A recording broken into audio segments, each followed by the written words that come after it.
Vous écoutez Fake Hair Real Me, le podcast qui vous parle d'alopécie, mais aussi et surtout des merveilleuses solutions qui sont à notre disposition pour y faire face. Le but ici ne sera pas de s'apitoyer sur nos pauvres crânes clairsemés, mais plutôt d'apprendre à vivre avec cette pathologie et peut-être même à en rire.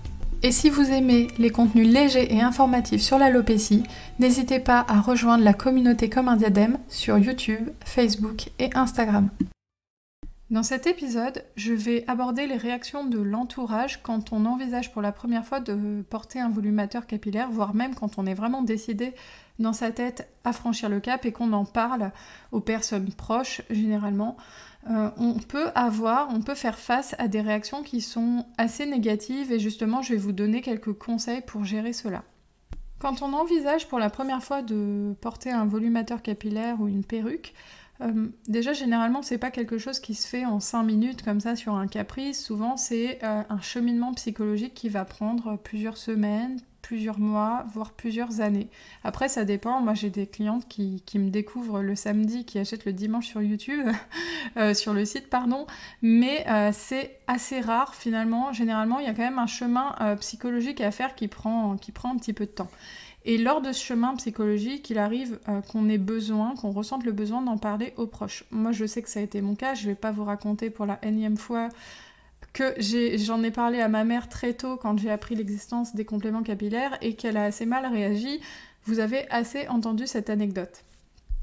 Mais en gros, il est possible qu'à un moment, vous ayez envie d'en parler à votre conjoint, à votre sœur, à une amie, à la famille. Bref, que vous ayez besoin de parler de cette solution parce que c'est quelque chose en fait qui peut être lourd pour une femme de décider de porter une prothèse capillaire avec tous les tabous qu'il peut encore y avoir autour de ça, même si globalement ça va de mieux en mieux. Donc il est possible que vous ayez besoin d'en parler. Et quand on en parle, il arrive qu'on fasse face à des réactions assez négatives. Ou au moins sans être négatives, des réactions qui ne vous encouragent pas du tout dans cette démarche. C'est ce que j'appelle une réaction négative du coup, parce que quand on trouve une solution à son problème, si on en parle autour de soi et qu'on a quelqu'un qui nous décourage, c'est pas quelque chose, selon moi, de positif sur le coup, puisque face à l'alopécie, on n'a pas non plus 600 solutions, on a quelques traitements mais qui ont une efficacité toute relative, et après on a les compléments capillaires et voilà quoi. Donc quand on envisage cette solution, si en face de soi on a des gens qui vont nous dire ah non surtout pas, faut être capable de l'encaisser sur le coup et d'avancer malgré ça. Parce que globalement, ce que j'observe, c'est qu'il y a souvent deux types de réactions, donc parmi les proches, les conjoints. Donc il y a la première qui est la moins pire, je sais que ça ne se dit pas on va dire, mais qui va être une minimisation du problème. La plupart des filles vont s'entendre dire, et ça a été mon cas, mais non, mais t'as pas besoin de ça, tu perds pas tant tes cheveux que ça, mais ça se voit pas, c'est dans ta tête, franchement, tu complexes pour rien, tu n'as pas besoin de ça. Donc ça, c'est ce que j'appelle minimiser le problème, parce que parfois c'est vrai, parfois on n'a pas une énorme alopécie, mais si une femme envisage de porter un volumateur capillaire, c'est qu'il y a une grande souffrance derrière. Elle ne décide pas ça par caprice. Déjà, c'est un coût qui est élevé, donc quand on envisage d'acheter ça, c'est que vraiment il y a un complexe généralement.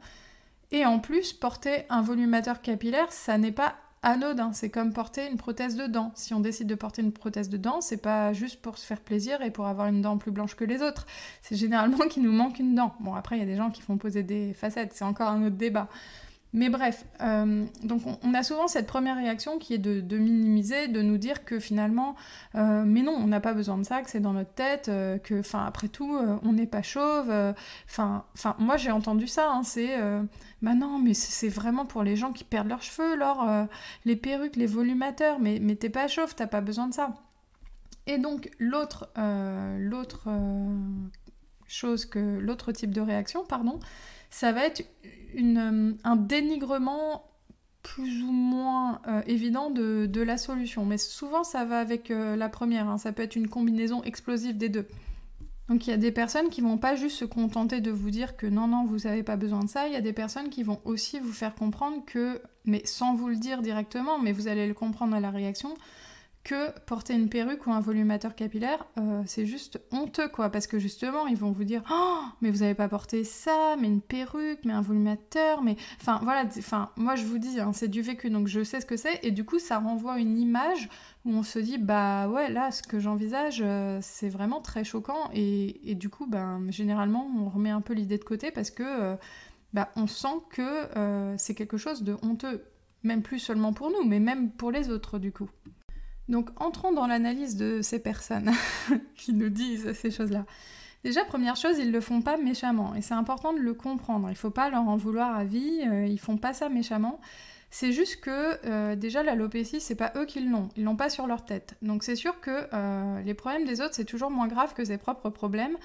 Et effectivement, quand on n'est pas touché soi-même par le problème, votre alopécie, elle peut ne pas choquer. Moi, je sais que je reçois des photos tous les jours de femmes qui ont des alopécies, qui ont un stade bien moindre que le mien, et souvent je me dis, franchement, ça va, moi j'aurais pas, enfin c'est pas que j'aurais pas remarqué, parce que j'ai un détecteur à alopécie, je suis capable de voir quand il y a une alopécie, mais souvent je me dis, non mais franchement, ça va quoi, il y a pas, enfin c'est pas qu'il y a pas besoin d'un volumateur, mais en fait, c'est pas choquant en fait. Et ça, le nombre de clientes qui achètent chez moi, maintenant je suis même plus choquée, je reçois des photos de clientes, je vois pas d'alopécie, je vois même parfois une chevelure dense, et je me pose même plus la question, est-ce qu'elle a une alopécie ou pas? Après, si la fille, elle me pose la question, est-ce que ça passe ou pas, ça m'arrive de dire, écoute, franchement, t'as encore beaucoup de cheveux, tu n'es pas obligé là de passer au volumateur capillaire. Sachant qu'on est de toute façon jamais obligé de passer au volumateur capillaire, mais je veux dire... pour moi, il y a un stade où ça devient important si on envisage cette solution. Pour moi, le stade à ne pas dépasser, c'est quand ça devient visible par les autres. Parce que ça a été mon déclic. Après, on a le droit d'avoir une alopécie et que les autres la remarquent. Hein. On n'est pas hors la loi, on n'est pas des criminels, d'accord? Donc si on a une alopécie et qu'on ne veut pas passer au volumateur ou qu'on préfère passer au volumateur quand ça s'aggrave, il n'y a pas de problème avec ça, on n'a pas à porter une prothèse pour faire plaisir aux autres, et c'est absolument pas le message que je veux faire passer. Mais bref, ces gens minimisent le problème parce qu'ils ne sont pas touchés. Moi je sais que ma mère, la pauvre, à chaque fois je la recite, j'espère qu'elle écoute pas, parce que c'est pour l'exemple maman, c'est pas contre toi. Mais en fait, je pense qu'elle se disait vraiment que mon alopécie, elle se voyait pas beaucoup. Mais je pense que si on lui avait dit « Ah ouais, t'es sûre? Et est-ce que tu la veux sur ta tête du coup ?» Là, peut-être qu'elle se serait dit non. Et peut-être que c'est la question qu'il faut poser aux gens. Est-ce que tu voudrais être comme ça? Et savoir que dans 10 ans, ça sera pire. Est-ce que là, comme je suis, regarde bien mon cuir chevelu, regarde comme il luit à la lumière du jour. Est-ce que tu veux ça? Vraiment, enfin, c'est toujours rien quand c'est les autres. Mais quand c'est soi, c'est différent. Et du coup, je pense que les gens minimisent parce que ça n'est pas eux-mêmes. Moi, je suis un très bon exemple, donc je vais prendre mon exemple tout le long de cet épisode, mais moi, ma mère, elle me disait que ça ne se voyait pas, que je n'avais pas besoin de ça, que c'était un complexe qui était uniquement dans ma tête. Seulement, je commençais à avoir des collègues, quand je parle, qui regardent mon cuir chevelu, et j'ai su plus tard, puisque j'ai une de mes collègues qui est une de mes amies, je l'ai raconté dans un des précédents podcasts, que ça avait discuté par derrière, entre guillemets, entre collègues qui se demandaient ce que j'avais comme problème. Donc en fait, oui, pour mes proches, ça ne se voyait pas, mais la réalité, c'est que ça se voyait. Et en fait, parfois, les gens, les conjoints, les parents, ils nous voient tellement tout le temps que, en fait, quelque part, c'est pas qu'ils sont plus objectifs, mais ils nous aiment comme on est, et l'alopécie, ils y font pas gaffe parce qu'ils voient autre chose chez nous. Mais quand c'est les collègues de travail, quand c'est la boulangère, quand c'est ci, quand c'est ça, parfois en fait ça se voit et beaucoup plus que ce qu'ils pensent. Et nous-mêmes, c'est difficile pour nous d'être objectifs parce que effectivement on focalise sur ce problème. Donc moi quand elle me disait mais c'est dans ta tête, je me disais mais est-ce qu'elle a raison? Est-ce que c'est dans ma tête? Et en même temps je prenais des photos de mon crâne du dessus et je lui montrais, je disais mais regarde. Ouais, il y a eu des conversations assez intéressantes. Regarde mon crâne, maman, regarde, fais face à la réalité. Donc bref, les gens ne sont pas à votre place. Donc pour eux, ça sera jamais grave en fait, même s'il y a une alopécie qui est visible. Moi, comme je vous ai dit, mes collègues en parlaient par derrière et tout mon entourage me disait que mon alopécie, enfin je parle de mes proches là, que ça ne se voyait pas. Si, ça se voyait, les gens en parlaient. Donc votre conjoint, il vous voit parfois avec les yeux de l'amour, votre famille aussi, et en fait, la question n'est même pas là. C'est-à-dire que si vous avez une alopécie, même qui ne se voit pas, mais que vous en souffrez, que vous comptez vos cheveux tous les jours, que quand vous vous regardez dans le miroir, ce que vous voyez, c'est uniquement votre alopécie, la question, c'est pas comment les autres vous voient. En fait, on s'en fiche en fait de comment les autres vous voient. La question, c'est comment vous vivez votre complexe. Parce qu'en fait, comme je vous ai dit, pour les autres, ça sera jamais nécessaire. Vous êtes belle comme vous êtes et c'est certainement la réalité. Mais en réalité, si vous, tous les jours, depuis 6 mois, vous n'êtes pas bien, ou depuis plus, souvent c'est depuis plusieurs années, vous êtes mal à cause de votre alopécie, c'est peut-être le moment, même si vous avez encore bien trop de cheveux en théorie pour porter un volumateur. Et après, la question que j'ai envie de poser aussi, c'est pourquoi les gens vont vous dire oui, c'est pour les gens qui ont une alopécie beaucoup plus grave et tout, qui choque dans la rue, quoi. Est-ce qu'on a vraiment envie d'attendre de choquer dans la rue pour porter un volumateur capillaire? Est-ce qu'on a vraiment envie de passer 20 ans à avoir une alopécie qui empire de jour en jour? Moi, j'ai eu mon alopécie, je l'ai su vers l'âge de 20 ans. Vers 25 ans, j'ai pris connaissance des compléments capillaires. J'ai commencé à en parler autour de moi, mais j'ai pas eu des réactions qui m'ont encouragée à passer à cette solution. À 30 ans, ça a commencé à devenir visible par les collègues. Je sais pas franchement à quoi je vais ressembler à 50 ans, mais j'ai pas envie d'être pendant 20 ans, de laisser progresser le truc et de me dire là ça y est, je suis assez chauve, tout le monde a remarqué, donc je vais porter un volumateur capillaire pour enfin me sentir bien dans ma tête. Enfin, moi parfois j'ai de la peine parce que j'ai des femmes qui m'écrivent, qui sont clientes chez Comme un Diadème et qui ont 70 ans et qui me disent mais si je vous avais connu avant, franchement, j'ai 70 ans, je commence les prothèses capillaires maintenant ou des fois à 60 ans et ça aurait changé ma vie. Et en fait, je me dis, oui, en fait, c'est juste dommage quand on a envie de passer au volumateur capillaire, d'attendre d'être dans un état, entre guillemets, où c'est même plus une souffrance, c'est qu'on se sent même plus prête de sortir de chez soi, en fait. Ce qu'il y a aussi, c'est que souvent, quand on a une alopécie, on n'en parle pas forcément beaucoup. En tout cas, moi, je sais que ça a été mon cas. C'est un complexe que je gardais pour moi parce que je suis très pudique sur mes complexes. Ça ne se voit pas, n'est-ce pas? Mais en fait, auprès de mes proches et tout, même auprès de mon conjoint, mon alopécie, je lui en parlais jamais. Après, il le savait parce qu'il me voyait voir du minoxidil, ça m'arrivait d'aborder le sujet, mais je n'en parlais jamais, alors que j'y pensais tous les jours. Donc le jour où j'ai commencé à lâcher la bombe de j'ai envie de passer au volumateur capillaire, ils n'ont pas compris, ils se sont dit mais c'est quoi cette lubie? Mais en fait, ils savent pas ce qui se passe dans votre tête, en fait. Ils savent pas comment vous vous voyez dans le miroir, ils savent pas que quand vous vous regardez sur les photos, ce que vous voyez c'est un crâne clairsemé et c'est plus une personne. Donc en fait, évidemment, ils ne comprennent pas. Mais faut-il vraiment qu'ils comprennent, en fait? Parce que, comme je vous ai dit, moi j'ai perdu 5 ans dans l'histoire, j'attendais l'approbation des gens, je voulais être validée dans mon choix. Et en fait, je vais vous dire, cette approbation, elle n'est jamais venue. Je l'attends toujours. Non, je plaisante. Mais justement, au bout d'un moment, c'est devenu plus acceptable pour moi parce que mes collègues commençaient à le voir, je sentais en fait que ça commençait à être visible, le complexe devenait trop grand, et je me suis dit, mais Laure, c'est ta décision. En fait, t'es une adulte, c'est à toi de savoir quand ça empiète trop sur ta vie, et les autres y suivront. Et en fait, même pour mon conjoint, j'imagine que ça n'a pas été facile de se dire, ma femme, elle va porter ça. En plus, moi, je l'ai affiché sur YouTube, vous imaginez, il y a ses collègues, il y a ses amis, il y a certains de ses amis qui suivaient ma chaîne, donc il a été franchement cool parce qu'il n'a jamais rien dit. Après, c'est juste normal aussi, en fait, il assume qui je suis. En fait, il n'y a même pas, entre guillemets, à remercier, mais quand même, je me rends compte que c'est pas tout le monde qui réagit de cette manière.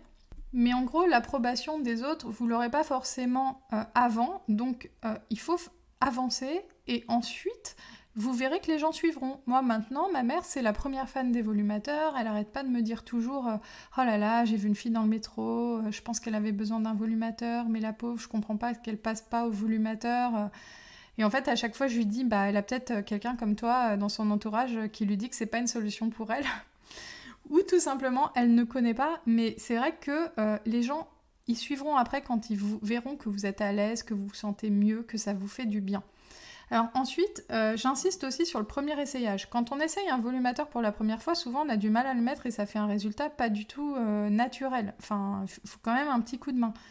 Avant d'aller montrer ça à tout le monde, à votre mari et tout, faut vraiment vous blinder. Parce qu'en fait, si eux déjà ils ont un doute sur la solution et que vous manquez de confiance en vous face au produit, Vous allez arriver dans le salon, mais la scène, je vous jure, je la visualise. Vous allez arriver dans le salon avec la tête de Cadmerade, avec le volumateur sur la tête, vous allez dire « Ouais, je sais pas, t'en penses quoi ?» Et là, je vois le mari « Ah ouais, mais non, mais c'est pas possible et tout. » Mais en fait, c'est sûr, hein, si vous y allez et vous n'êtes pas sûr et que vous l'avez mal mis, ça va être une catastrophe. Donc en fait, il faut que vous ayez confiance en le produit. Le produit, il peut faire naturel sur vous, il n'y a pas de raison. Il fait naturel sur toutes les clientes qui se sentent bien avec leur produit, qui le mettent bien, vous avez qu'à regarder sur le feed Instagram. Donc il n'y a pas de raison qu'il ne fasse pas naturel sur vous. Par contre, il y a des petites choses à ajuster pour que ça fasse naturel. Et en fait, il ne faut pas aller s'exposer au regard des autres, même si c'est le conjoint, même si c'est la mère, même si c'est la tante ou c'est la sœur, si vous n'êtes pas sûr du résultat et si vous n'avez pas assez confiance en vous, parce que c'est le meilleur moyen pour se faire casser. Et là, vous renvoyez le produit, vous n'avez plus de solution parce que vous allez vous mettre dans la tête que le volumateur, ça fait pas naturel, que c'est pas pour vous, que vous n'avez pas une tête adaptée. Tout le monde a une tête adaptée au volumateur, en fait. Il faut juste faire une petite coupe, il y a juste des petites choses à mettre en place pour que ça fasse naturel.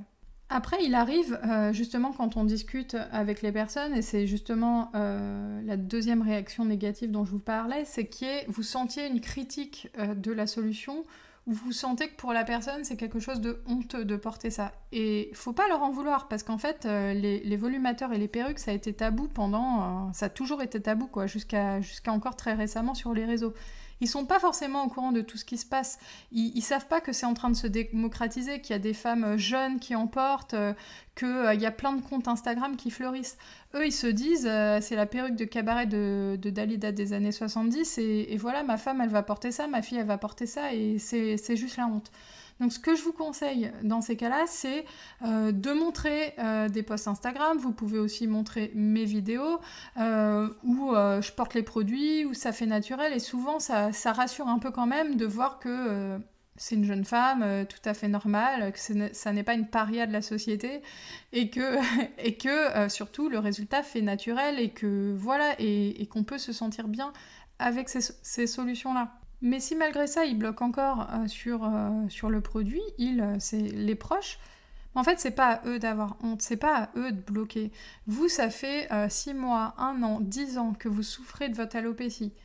La première fois qu'on vous avez entendu parler des volumateurs capillaires, peut-être que vous avez bloqué psychologiquement dessus en vous disant « Mais non, mais je vais quand même pas faire partie de ces femmes-là. » Moi, c'est ce que je me suis dit. Je vais quand même pas faire partie de ces femmes-là.